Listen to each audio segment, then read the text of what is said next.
A graça e a paz, queridas. Pode se assentar. Honra para mim estar aqui com vocês mais uma vez. Você não tinha vindo na casa nova? Que coisa linda esse lugar que o Senhor preparou, né? Que grande bênção. Fico tão feliz, tão grata ao Senhor por tudo que Ele tem feito na vida de vocês. E é uma alegria muito grande eu e o João estarmos aqui hoje. Antes de mais nada, eu fui informada que vocês estão falando sobre unidade, é isso mesmo, pastora Séries? Unidade, uau! Esse é um desafio.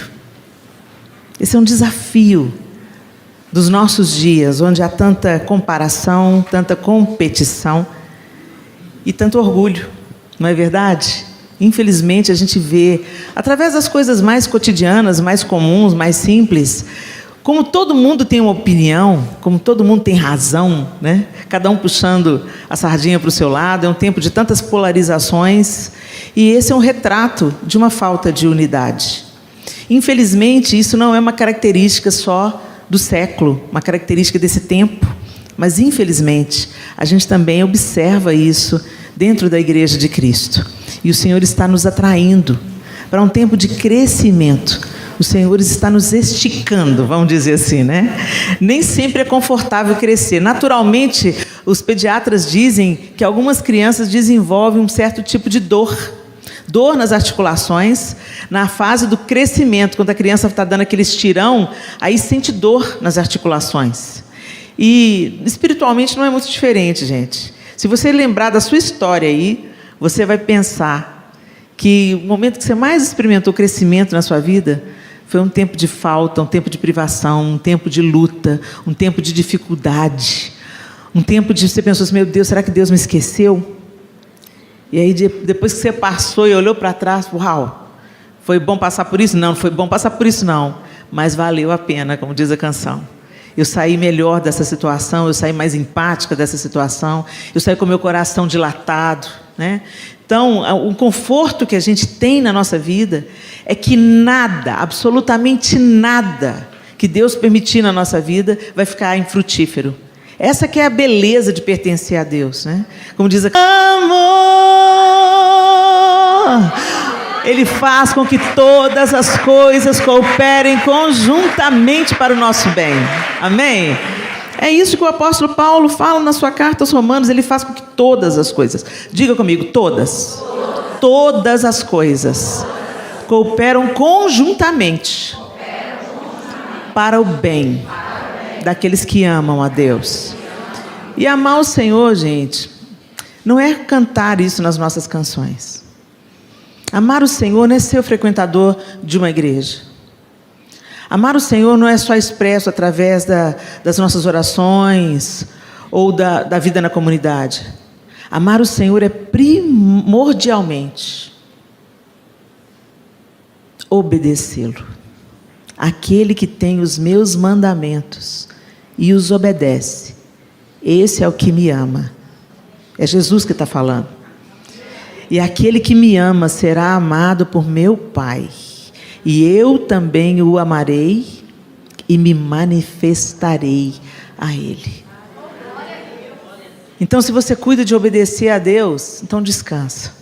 Descansa, porque as coisas estão cooperando conjuntamente para o seu bem. Ah, Helena, mas não está bom não. Não deve ter sido bom para Jesus ser moído no Getsemane. Não deve ter sido bom para Jesus morrer na cruz. Não deve ter sido bom para Jesus ser abandonado pelos seus melhores amigos. Mas valeu a pena. Sempre. A gente sabe o final da história, mas parece que a gente não sabe, né? O Senhor já deu o spoiler do final do filme, mas a gente parece que não sabe. E vira e mexe, a gente é aprisionado pelo medo, porque nós somos humanos. Mas o Senhor está nos convidando, resista. Proclame a bênção. Proclame a esperança. Ao invés de ficar chorando em cima de semente de murmuração. Eu aprendi com o Edmé Williams o seguinte: tudo que você chora em cima, dá. Tudo que você chora em cima, brota, floresce. Então presta atenção no que você está falando enquanto chora. E nunca mais isso saiu da minha cabeça. Presta atenção. Ai, esse menino não tem jeito, está me matando de desgosto. Não, faço não, porque vai florescer. Oh Deus, eu não estou entendendo nada, mas o Senhor está com a mão no fulano, eu sei que todas as coisas cooperam para o meu bem. Vigia suas palavras enquanto você chora. Pode chorar, não é proibido chorar não, pode chorar. Mas enquanto você chora, cuida das suas palavras.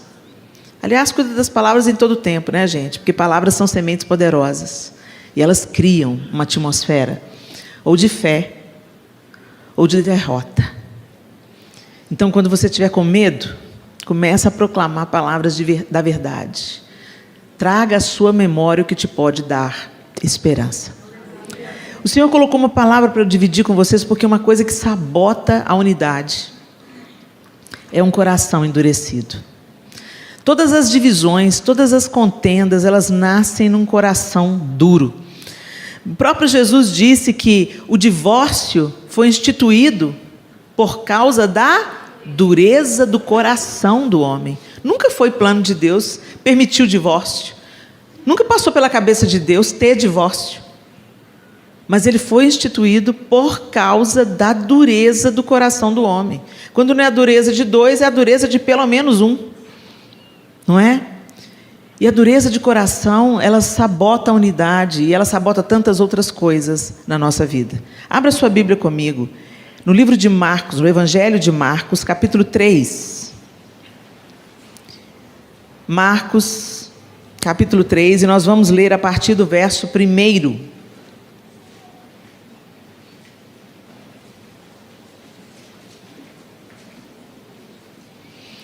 Eu estou usando a versão NVT, talvez seja um pouco diferente da sua, mas fica ligado aí, porque o texto quer dizer exatamente a mesma coisa, ok? A partir do verso 1, capítulo 3 do Evangelho segundo Marcos, diz assim: Em outra ocasião, Jesus entrou na sinagoga e notou que havia ali um homem com uma das mãos deformada.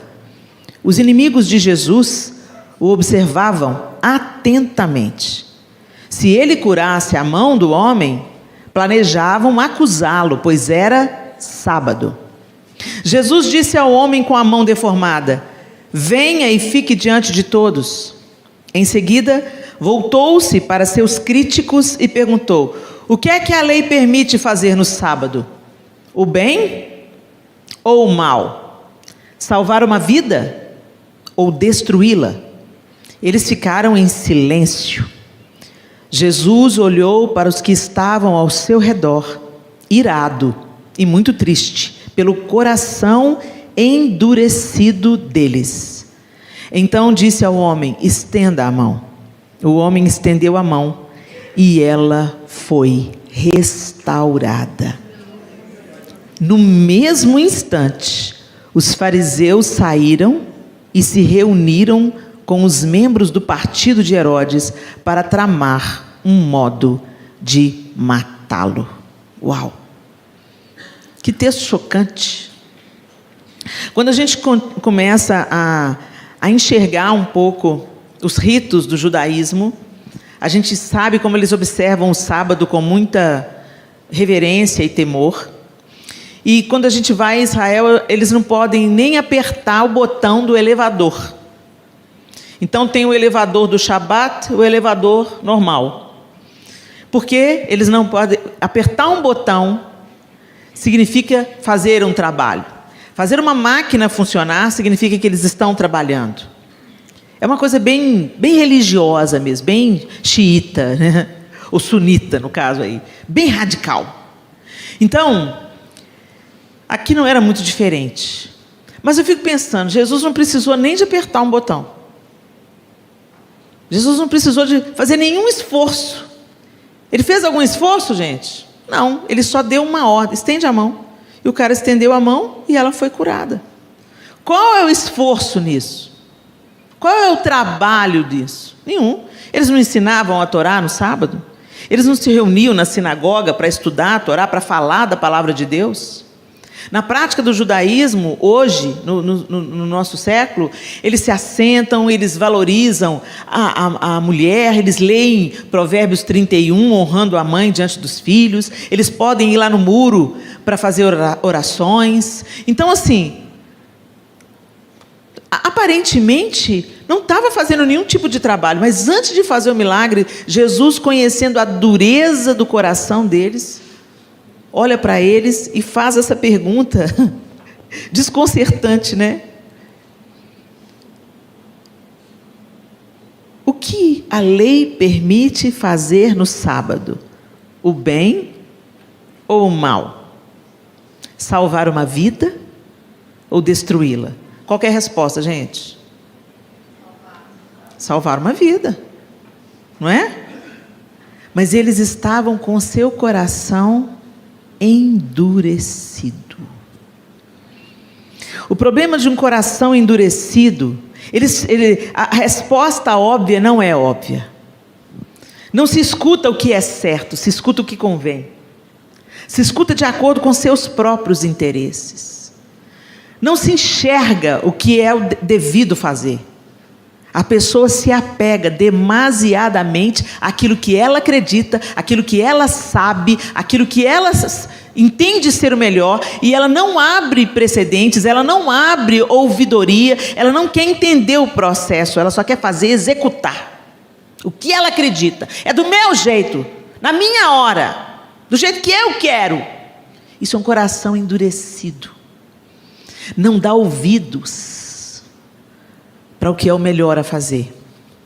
Quando o nosso coração fica endurecido, gente, ele perde a capacidade de ser tratado, de ser tratável. A gente perde a sensibilidade. A gente se torna teimoso, presunçoso. O presunçoso é aquele que pensa que sempre está certo. Aquele que pensa, eu sei das coisas, ninguém precisa de me ensinar coisa nenhuma. E isso é uma outra faceta da arrogância, porque nós sempre temos o que aprender.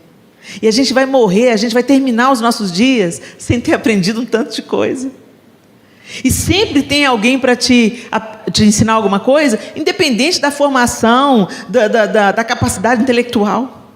Se você sentar com um fazendeiro, com um cara que nunca estudou, mas que cuida da terra, que observa o tempo, você vai aprender coisas lindas. Se você se assentar com uma lavadeira, com um sapateiro, uau, eles sabem coisas que você não faz a menor ideia. Por isso que lá em Efésios, o apóstolo Paulo, ele diz assim, enchei-vos do Espírito, falando entre vós com salmos, hinos e cânticos espirituais, cantando e salmodiando a Deus no vosso coração, dando por tudo graças ao nosso Deus, em nome de nosso Senhor Jesus Cristo, sujeitando-vos uns aos outros no temor do Senhor. Olha uma maneira de você ser cheio do Espírito, sujeitando-vos uns aos outros. E se sujeitar um ao outro é entender que o outro também é feito à imagem e semelhança de Deus, que o outro também é amado por Deus. Gente, a gente vive hoje um evangelho tão autocentrado, que a pessoa pensa, eu sou tão especial, eu sou tão amada por Deus, Deus me resgatou, Deus quer me restaurar, Deus ama a minha casa, Deus está cuidando de mim. Glória a Deus, você falou só a verdade, mas não é só sobre você. Ele também ama a pessoa que está do seu lado, ele também tem um propósito na vida da pessoa que está do seu lado, ele também está restaurando a vida da pessoa que está do seu lado. Por isso que chama Pai nosso que estás no céu, santificado seja o teu nome. Não é Pai meu que está no céu. A gente não vive o reino de Deus sozinho, gente. Não existe reino de Deus com um súdito só. Mas às vezes a gente viaja um pouco nessa vibe. Hoje nós estamos vivendo um tempo ególatra. A idolatria do ego. Gente, o que é isso aí? Tem uma unção na garrafa. Tem uma unção, a garrafa deu glória a Deus ali. Nós estamos vivendo um tempo da idolatria do ego. Então, eu, primeiro lugar, gente, a gente está pegando verdades que são verdades, mas exagerando em certas verdades. Né? É muito importante você se amar para você poder amar o outro. Porque a Bíblia diz assim, ama o teu próximo como a ti mesmo. Isso é uma verdade? É uma verdade. Mas isso está sendo tão mega valorizado que as pessoas que se dizem cristãs estão se dando ao luxo de descartar algumas pessoas. Ou de buscar um relacionamento simplesmente baseado naquilo que ele vai te proporcionar. Imagina se Jesus pensasse assim, hein? Não, não, gente, o cristão é movido por aquilo que vai proporcionar ao reino de Deus. Um dia você teve uma vida complicada e alguém investiu em você, orou por você, teve paciência de ouvir suas besteiras, te escutou e te acolheu no dia ruim, que você estava cheio de bobagem na cabeça, querendo fazer loucura. Aí você gostou, quando você foi acolhido, quando você foi perdoado, quando você foi aceito, quando tiveram paciência com você. Mas quando é para a gente tomar a nossa parte nisso, e ser suporte para o outro, com aquilo que nós recebemos, compartilharmos aquilo que recebemos, praticando aquilo que nos alcançou, aí a história é outra. Então hoje se fala muito em, desculpa gente, network. Eu estou enojada dessa palavra. Porque network é bacana.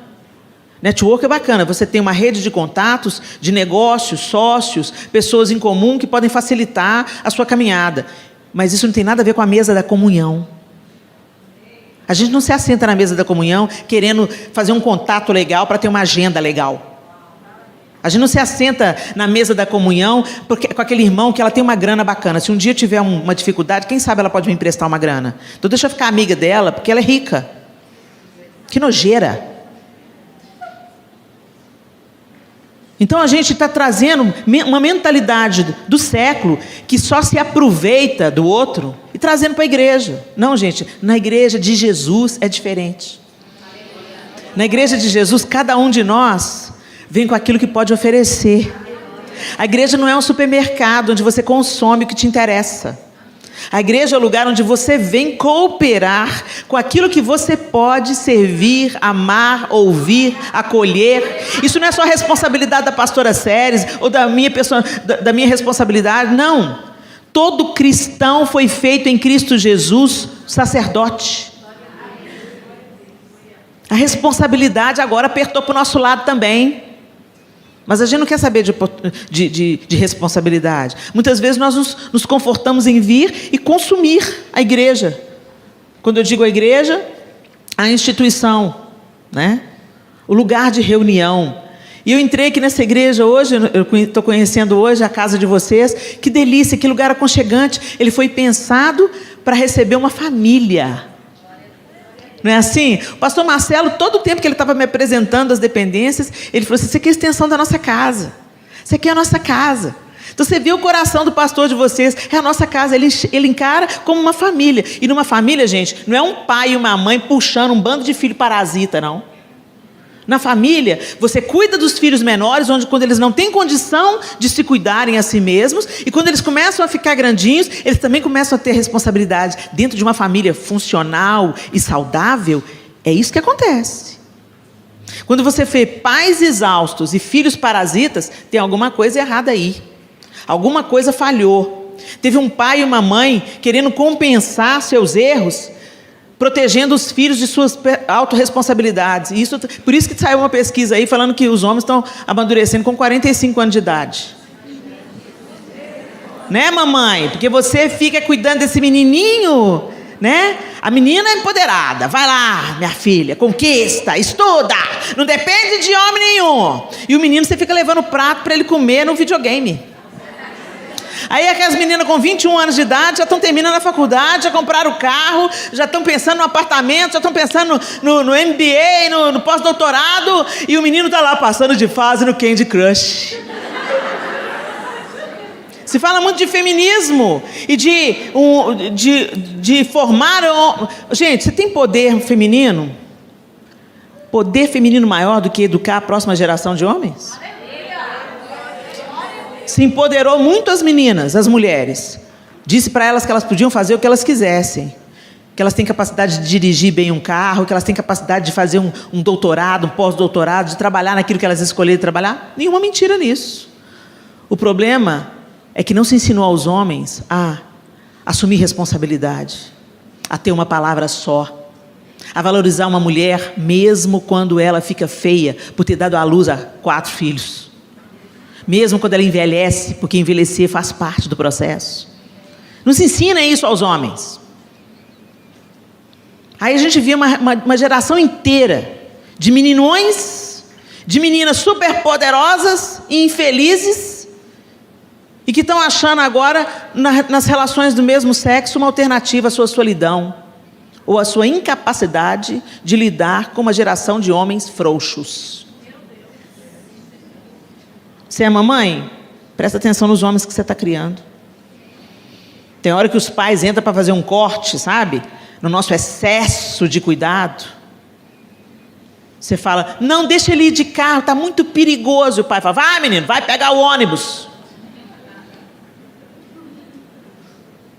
Não, mas o tempo está muito perigoso. O tempo está muito perigoso mesmo, gente. Nosso medo é justificado, mas o Senhor cuida. Nem um fio de cabelo vai ser tocado nos nossos filhos se eles foram consagrados ao Senhor. E se foi tocado é porque o Senhor permitiu, o dia dos nossos filhos chegou. É duro a gente falar sobre isso, gente, mas a gente está dando vazão para o nosso medo e para os adoentamentos do nosso tempo. E isso está sabotando as relações humanas. Está todo mundo quebrado. Um bando de mulher infeliz, um bando de homem infeliz, e chamando isso de liberdade. Bé. Então vamos pensar o que a gente está fazendo. Nesse jeito autocentrado. E quando a gente vai falar sobre isso, tem muita gente que põe o pé atrás e o coração fica duro, mais duro ainda.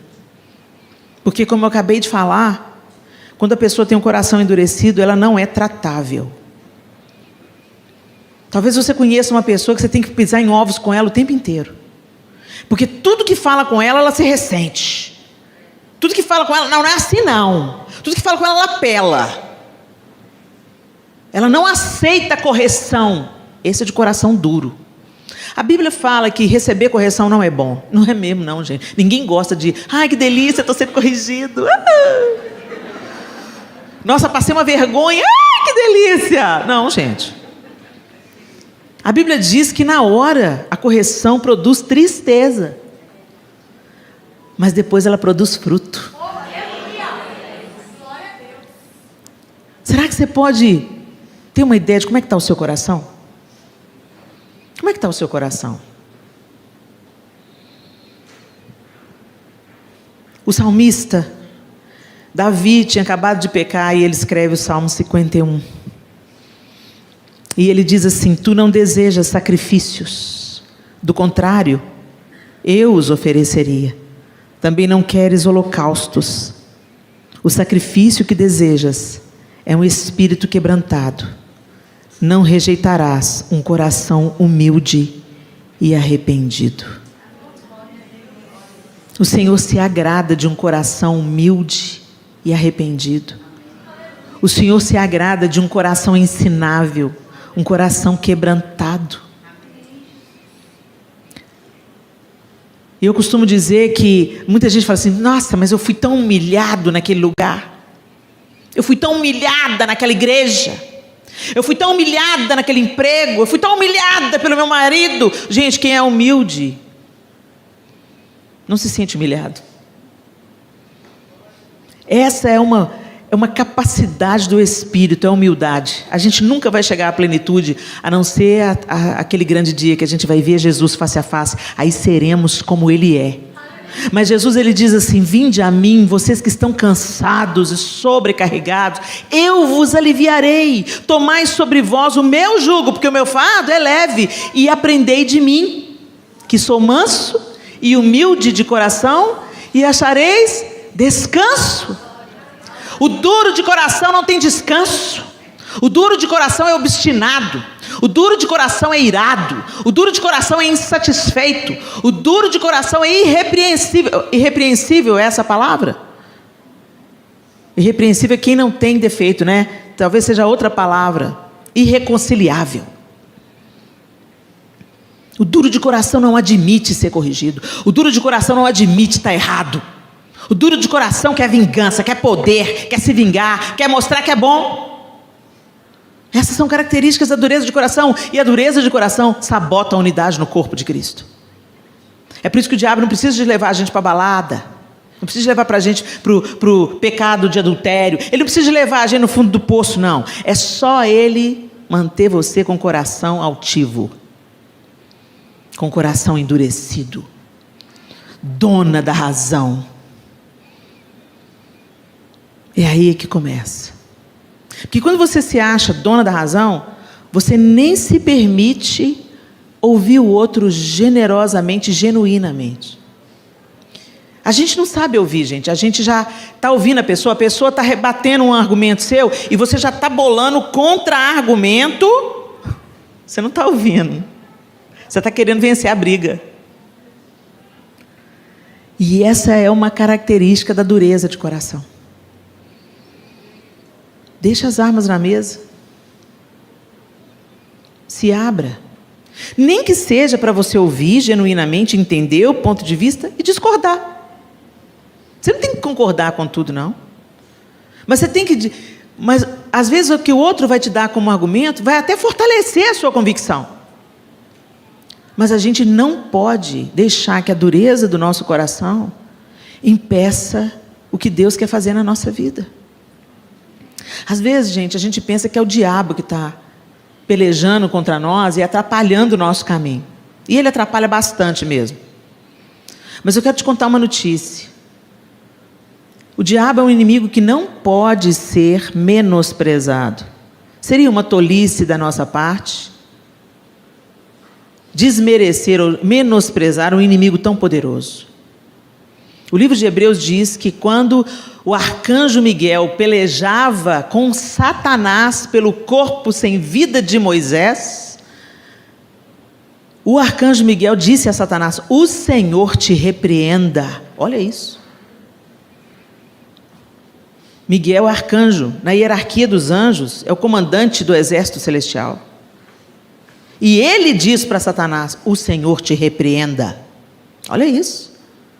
E a gente fica tirando farofa. Vem comigo não, diabo, que você vai ver comigo. Não seja tolo. Não menospreze o seu adversário. Mas não superestime. O Senhor é poderoso. O Senhor é criador. Satanás é criatura. Mas Satanás trabalha com o material que a gente dá para ele. A Bíblia diz assim, que ele foi despojado na cruz do Calvário. O que é ser despojado? Tiraram as armas dele. Jesus despojou Satanás na cruz, todo principado e potestade. Então por que eles ainda têm muito poder? A gente dá material. Porque somos tentados segundo a cobiça do nosso próprio coração. E onde há altivez do espírito, o Senhor resiste. O Senhor resiste ao soberbo, mas aos humildes Ele concede sua graça. O humilde não é duro de coração. O arrogante, sim. Então não menospreze a dureza do coração. O próprio Senhor, lá em Ezequiel, quando Ele está lidando com o povo de Israel, Ele diz assim: pois eu os reunirei dentre as nações. Não é porque Israel merecia, não. Israel já tinha pisado na bola com Deus, adorando a falsos deuses. Mas vem a palavra do Senhor através do profeta Ezequiel e ele diz: pois eu os reunirei dentre as nações e os trarei de volta para a sua terra. Então aspergirei sobre vocês água pura e ficarão limpos. Eu os purificarei de sua impureza e sua adoração a ídolos. Eu lhes darei um novo coração e colocarei em vocês um novo espírito. Removerei seu coração de pedra e lhes darei um coração de carne. Porei dentro de vocês meu espírito, para que sigam meus decretos e tenham o cuidado de obedecer a meus estatutos. Ezequiel 36, de 24 a 27. Olha isso que o Senhor está falando. Eu vou resgatar vocês, eu vou trazer de vocês de volta. E qual que é a complementação da minha obra em vocês? Eu vou tirar de vocês esse coração de pedra. E eu vou colocar em vocês um coração de carne. E aí então eu vou colocar o meu espírito em vocês.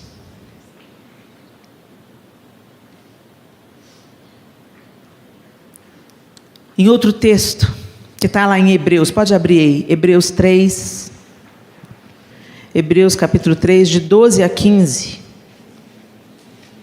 Hebreus 3, de 12 a 15 diz assim: portanto, irmãos, Cuidem para que nenhum de vocês tenha coração perverso e incrédulo, que os desvie do Deus vivo. Advirtam uns aos outros todos os dias, enquanto ainda é hoje, para que nenhum de vocês seja enganado pelo pecado e fique endurecido. Porque nos tornaremos participantes de Cristo se, de fato, mantivermos firme até o fim a confiança que nele depositamos no início. Lembrem-se do que foi dito: hoje, se ouvirem sua voz, não endureçam o coração como eles fizeram na rebelião. Quando ouvides a voz do Senhor, não endureçam o vosso coração. Eu me lembro de uma amiga, um tempo atrás, que ela chegou em casa e ela falou assim com o marido dela assim, ela tinha escutado uma pregação minha e eu tinha falado sobre generosidade, sobre repartir o que nós recebemos, que tudo que nós recebemos não é só para nós. Tudo que nós recebemos é para ser compartilhado. Se você tem um carro, ele não pertence só a você, ele existe, Deus confiou esse carro a você, é para servir a sua família e é também para ser um instrumento no reino de Deus, para servir outras pessoas. Se você tem uma casa, que bênção, você tem uma casa, mas ela não é só sobre você e a sua família, ela também pode ser colocada a serviço do reino. E assim, tudo que a gente recebe, a nossa roupa, nosso sapato, nosso carro, nossa casa, nossos bens, eles pertencem a nós, eles servem a nós, a nossa família, aos nossos amigos, mas eles também têm que ter, a gente tem que ter esse desapego, de que tudo que recebemos de Deus, recebemos pela graça, e que isso também pode ser um instrumento para abençoar outras pessoas. Eu estava falando sobre isso, e eu falei assim, sabe aquela calça 38 que te servia e não te serve mais? Libera essa calça do armário, menina. E aí a mulherada ficou alvoroçada, eu falei assim, não, eu estou guardando, porque um dia ela vai voltar a servir. Eu falei assim, estou feliz com a sua fé, mas o Senhor é fiel para te dar outra calça 38 quando você alcançar o novo peso. É agora, ela te cabe hoje? Não, então ela não te pertence hoje, libera a bênção. E aí ela chegou em casa depois dessa palavra e olhou no guarda-roupa dela. E ela falou com o marido dela assim, a Helena falou isso. Tem um tanto de roupa nesse armário que não me serve. Aí eu estou sentindo uma vontade de doar. E o marido dela escutando. Eu estou sentindo uma vontade de doar. Mas sabe aquela história? Vontade de dar e passa, né, gente? Ela olhou para o guarda-roupa, fez. Não tirou uma peça, fechou. Aí o marido dela falou, escuta aqui, você não vai doar a roupa, não? Não, coisa da minha cabeça. Escuta, a sua cabeça nunca vai mandar você fazer uma coisa que é contra aquilo que é o seu lugar de conforto. Você está apegado a essas roupas? Tô. Você ouviu a palavra do Senhor? Viu. Te incomodou? Doa essas roupas. Essa é uma obra do Espírito. Eu aprendi isso com a Renata Valadão, né? O crente não tem cisma, o crente tem o Espírito Santo. Às vezes você fala assim, estou cismada. A sua cisma não vai te mandar você negar o seu próprio ego. A sua cisma não vai fazer você doar aquilo que você está apegado. Quando está te incomodando, você está assim, muito apegado, é para dar mesmo, é para entregar mesmo. E dói, mas depois passa também, tá? Depois te dá uma alegria da obediência, né? A gente endurece o coração para as coisas mais simples, que às vezes dá, compartilhar, oferecer, abrir a casa e falar, vou fazer uma reunião aqui em casa para a mulher, vai estragar o meu sofá novo. Vamos cuidar das nossas coisas, vamos ser excelentes e bons mordomos daquilo que Deus nos confia, mas não apegados. Tem uma música dos Arraias que eu amo, que fala assim, me dê somente aquilo que de imediato eu possa abandonar. Oração corajosa essa, né? Me dê aquilo que eu possa abandonar de imediato, se o Senhor me pedir. Por que vocês acham que Deus mandou Abraão subir o Monte Moriá e entregar Isaac? O pessoal fala assim, eu estou entregando o meu Isaac. Isaac nada, porque Isaac foi devolvido. Às vezes você vai ter que entregar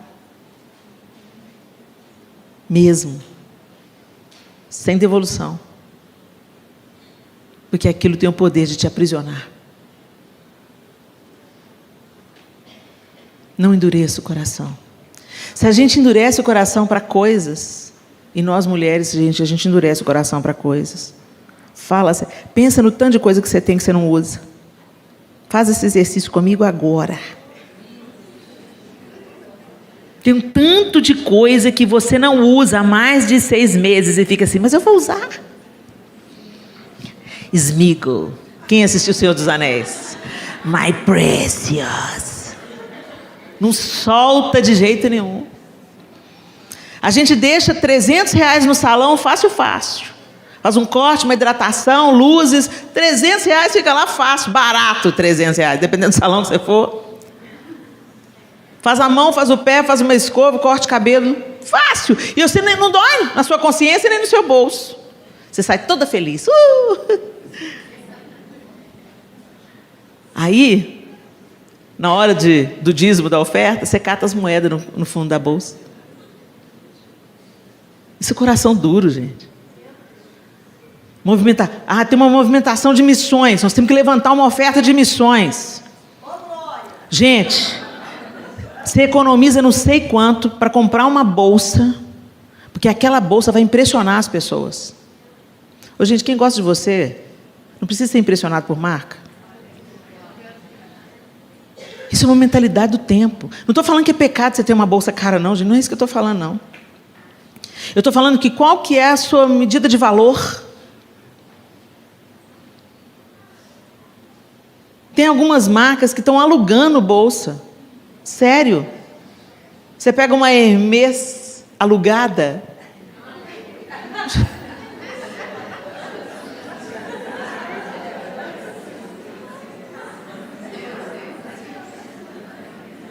As coisas, até marmota, tem umas coisas de marca que é feio pra caramba. É feio. Mas você fica se sentindo mais valorizada, porque você tem aquela marca. Ô, gente, que a marca da promessa de Deus na sua vida seja maior do que qualquer outra marca.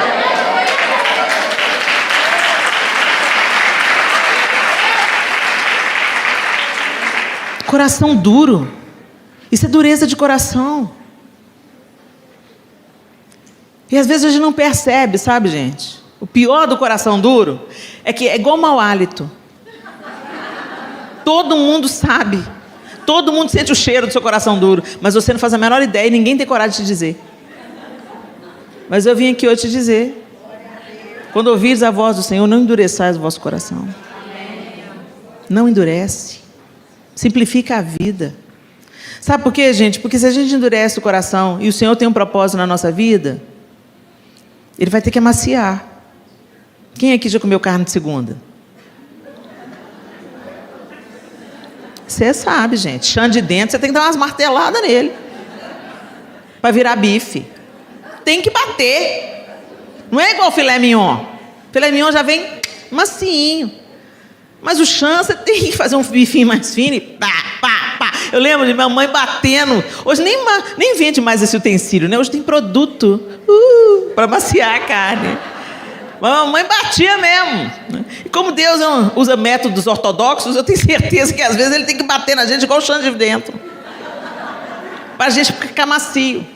Então tem certas circunstâncias que vêm para a nossa vida e Deus fala: deixa, eu vou trabalhar através disso. Eu vou amaciar ela através disso.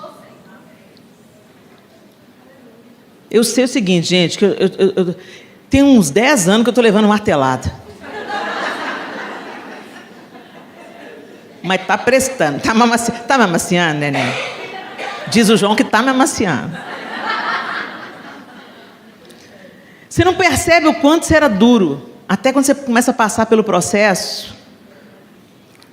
Não é fácil não, gente, tem dias terríveis. Tem dias que eu já falei: Jesus não vai mudar não, né? Sabe, tem dia que literalmente, teve um dia desse aí para trás que eu falei: Senhor, a esperança adiada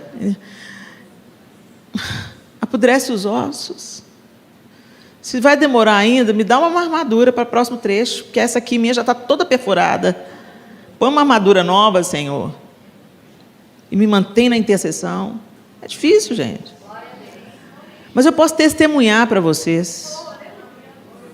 Eu não sou a mulher dura que eu era mais.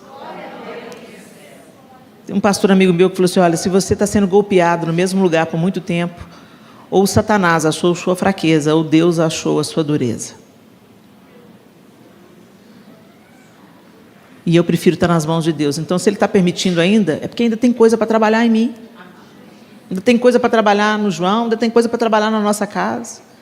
Às vezes você não entende, às vezes você não vai nem entender, mas cooperam conjuntamente para o bem daqueles que amam a Deus. Deus não está trabalhando só naquela pessoa, Ele está trabalhando em todo mundo que está perto.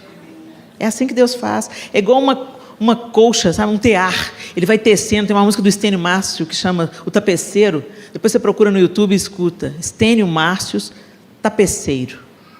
Tapeceiro, grande artista, sabe o fim desde o começo. Ele vai bordando. Ele vai fazendo a tapeçaria. Você olha do avesso, você não entende nada. Parece tudo uma emaranhada de coisa, mas quando vira do lado direito, uau, que lindeza que é. E é assim que Deus não dá ponto sem nó. E não é só sobre nós. É sobre gente, pessoas ao nosso redor. Nessa jornada, quantas mães chegaram perto de mim e falaram assim, eu não desisti do meu filho porque você não desistiu da sua. Eu continuo orando pelo meu filho porque você permanece orando pela sua. Você me ensinou a amar minha filha porque eu queria pôr ela para fora de casa, porque ela me passava vergonha, e você ama sua filha mesmo ela vivendo a vida que ela está vivendo. Gente, amar não significa aplaudir, não significa concordar. A gente nunca vai ser conivente com o pecado. O amor confronta, o amor fala a verdade. Mas não só fala a verdade. O amor também abraça, o amor também acolhe, o amor da comida, o amor da casa, da cama, sabe como? Eu não merecia nada quando Jesus me deu a vida dele. Eu não sabia nem quem era Jesus, eu não tinha nem nascido. Ele me deu a vida dele. E o padrão que ele colocou para a gente é esse. Como eu vos amei, que vos ameis uns aos outros. Ele não me amou quando eu estava pronto, Ele não me amou quando eu correspondia, Ele não me amou quando eu aceitava, Ele não me amou quando eu entendia o seu amor, mas Ele me amou, e foi porque Ele me amou primeiro, é que hoje eu posso dizer que eu amo. Nós o amamos porque Ele nos amou primeiro, não é isso que João diz? E essa é a realidade. Nós só o amamos porque Ele nos amou primeiro. E quando nós temos o coração endurecido, a gente começa a trazer para Deus as nossas justificativas. Deus, por que você está permitindo que eu estou vivendo isso? Deus, por que eu estou passando essa vergonha, essa humilhação? Deus, por que o Senhor não muda essa situação? Deus, eu estou te servindo, estou na sua casa, por que o Senhor não faz alguma coisa? Gente, Deus não nos deve nada. Ele já deu tudo e Ele deu o seu melhor, Ele deu o seu filho. A gente merecia o inferno e a gente ganhou vida e vida em abundância.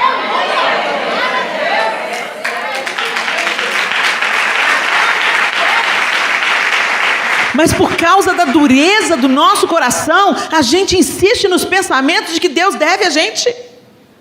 Gente, quando você vive uma vida de santidade, bom é para você. Deus não é mais santo porque você vive uma vida de santidade, não. Ele era santo, é santo e será santo eternamente. Ele é perfeito, Ele é completo. Nós é que precisamos dEle.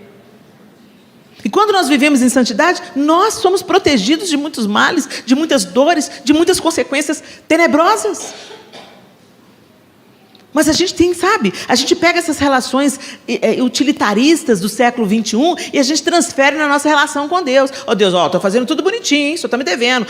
Sou dizimista, ofertante, trabalho com missões, dou minha vida na igreja, limpo os bancos, limpo as cadeiras, olha como é que eu sou humilde. Senhor, o Senhor me deve uma. Isso é dureza de coração, gente. Tem preço para o ar que você respira? Enche o pulmão de ar aí. Você só está vivo porque Deus te dá a vida para viver. Você só acordou hoje de manhã porque Deus permitiu que você acordasse. Você veio andando para cá porque Deus te dá vigor, Deus te dá saúde. Deus te deu pernas. Você come e sente o sabor das coisas. Olha que dádiva. Quando você estiver muito atribulado, vai passar um diazinho no hospital. Senta lá na galera que está esperando quem está sendo operado. Faz um bem. Você acorda para o tanto de dádiva que você tem e nem percebe. Não endureça o seu coração.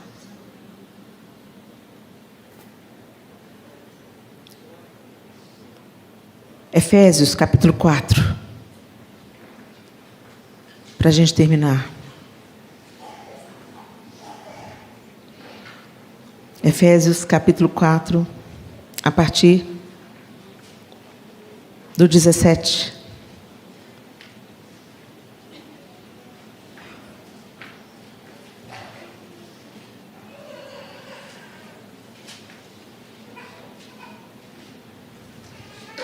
Efésios 4:17 diz assim: assim, eu lhes digo com a autoridade do Senhor, não vivam mais como os gentios, levados por pensamentos vazios e inúteis. A mente deles está mergulhada na escuridão. Andam sem rumo, alienados da vida que Deus dá, pois são ignorantes e endureceram o coração para Ele. Tornaram-se insensíveis, vivem em função dos prazeres sensuais e praticam avidamente toda espécie de impureza. Mas não foi isso que vocês aprenderam de Cristo?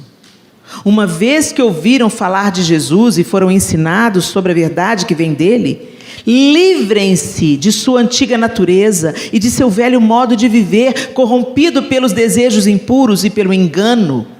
Deixem que o Espírito renove seus pensamentos e atitudes e revistam-se de sua nova natureza, criada para ser verdadeiramente justa e santa como Deus. Portanto, abandonem a mentira e digam a verdade a seu próximo, pois somos todos parte do mesmo corpo. Olha isso. Aqui o apóstolo Paulo, falando aos Efésios, ele faz uma comparação daqueles que estão mortos, alienados da vida de Deus. Eles endureceram o coração para Deus. Mas aqueles que andam conforme Cristo, eles deixam que o Espírito renove seus pensamentos e atitudes. Eles se revestem de uma nova natureza, criada para ser verdadeiramente justa e santa como Deus. E ele fala claramente, né, que se tornem como um só. Somos todos parte do mesmo corpo. Então, quando o nosso coração está endurecido, não existe unidade. Não existe ensino, não existe crescimento, amadurecimento. Nós ficamos aprisionados na nossa infantilidade espiritual. E o Senhor quer nos levar, nos conduzir a este lugar de crescimento. E neste crescimento, desfrutarmos da unidade. Unidade não é uniformidade. É tão lindo como Deus teceu a nossa individualidade, mas individualidade não é individualismo. Individualismo é o adoentamento da individualidade. É quando você se acha superior ao outro. É quando você acha que as suas características te tornam mais amado, mais especial, mais sábio. A gente está vendo aí um tempo de tanta disputa teológica. Um quer mostrar que sabe mais do que o outro teologicamente. Olha, gente, se a nossa teologia não está tornando a gente mais humilde, mais parecido com Jesus, não está prestando para nada. A gente tem que buscar conhecimento mesmo.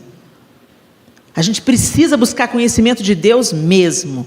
Tem gente que demoniza o ensino bíblico, demoniza a teologia. Não. O problema nunca é o ensino, o problema nunca é o crescimento, o problema sempre é o coração do homem, que se ensoberbece à medida que conhece a Deus. Se o seu verdadeiro conhecimento de Deus, se você conhecer Deus teologicamente, caminha junto com você conhecer Deus na intimidade do seu quarto, isso vai te tornar mais parecido com Jesus. Vai te livrar do engano e vai te fazer ensinar a verdade amorosamente. Eu aprendi uma coisa: quando a gente quer combater uma mentira, uma falsa doutrina, a gente ensina a verdade, a gente não expõe a nudez de ninguém. Sabe por quê? Porque tem muita gente que está ensinando abobrinha, não é porque é falso profeta, não, é porque teve uma escola deficiente.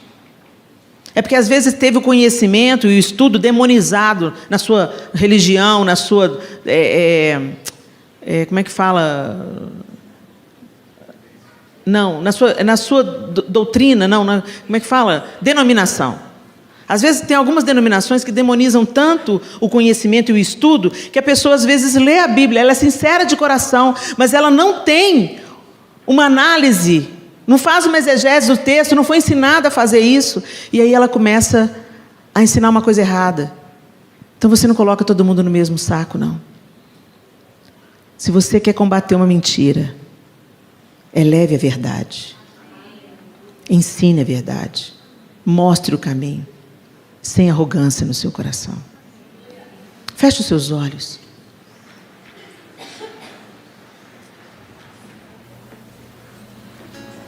E deixe o Espírito Santo lançar a sonda no seu coração.